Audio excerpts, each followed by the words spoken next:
Good morning, Americans. Today is December 21st, 2012, and according to the Mayan calendar, this is the day that our world as we know it is supposed to end. Well, so far I'm still here, and you're still here, and, well, America's still here.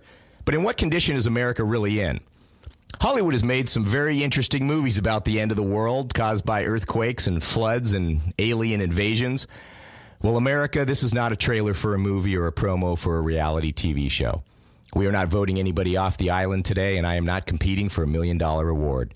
This is real. On January 29th, 2013, our president is set to deliver to the American people his view of the state of our union. I'm Christopher Riley, the founder of the Giving Legacy organization, and for 7 years I've been representing the children of tomorrow. Today I'm going to tell you what our country might look like in the future. However, you might not like what you hear because the Secretary of the Treasury and his trustees have been warning Washington for years about our fiscal dangers, and they aren't solving the problem. So, America, maybe Washington does respond better to movies, and maybe Americans respond better to actors. Hey, Ronald Reagan and Arnold Schwarzenegger went into politics, so why not Jack Nicholson? How would Jack Nicholson deliver these warnings to Washington? Well, how about one of his characters? So, Washington, listen up. Colonel Jessup from the movie A Few Good Men has some words for you. Colonel, can you tell those Americans out there that are planning on collecting disability insurance from our federal government what the state of that trust fund currently is in? I eat breakfast 300 yards from 4,000 Cubans who were Colonel, we're talking about the disability fund and the fact that it's set to exhaust in 2016. 3 years from now, Colonel. Why don't we do this? I will just share with the American people the rest of the dates when our trust funds are set to exhaust, and you can read the conclusion. Whatever you want. Okay, if you're a baby boomer planning on going to a hospital in 10 years, the Medicare trustees have stated that the estimated exhaustion date for the Hospital Insurance Trust Fund remains in the year 2024. And if you are younger than 45 years old and were planning on a full Social Security check when you retire, the trustees have also told Washington that combined trust fund assets diminish until assets are exhausted in 2033. And the tragic conclusion from the Social Security trustees is this. And, Colonel, if you could just read exactly what the trustee report says word for word about how much money all the trust funds are short, I would appreciate that. Fine. It says, the present value of the additional resources that would be necessary to meet projected expenditures at current law levels for the three programs combined is $38.6 trillion.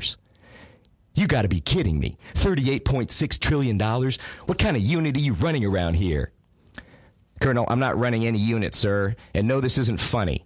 When you add those numbers to the current liabilities, it triples our national debt. From $16 trillion to $55 trillion. This is why Washington is gridlocked. This is why they can't make a deal to avert the fiscal cliff. The numbers are too big to avoid a fiscal collapse of unprecedented proportions. So I've prepared a solution for them. I've prepared my own State of the Union address that I feel President Obama needs to deliver on Tuesday, January 29th, 2013. And here's a clip from that address.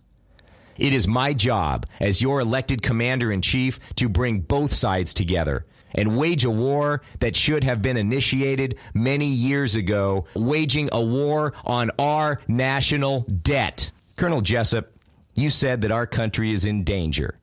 Is it in grave danger, sir? Is there another kind? Well, apparently not, America. America, we are in grave fiscal danger, and things have to change now. Along with my State of the Union address, I have prepared a State of the Union scorecard so that you can follow along and check off the dangers as President Obama delivers his speech. And if Washington doesn't come to terms on a deficit reduction plan, you might want to change the way you are preparing for your and your children's future. So for the disabled citizens of our country, for the retirees, and for the children of tomorrow, please listen to my full State of the Union address so that our children of tomorrow have their chance at life, liberty, and the pursuit of happiness. And don't stop thinking about tomorrow. It will soon be here.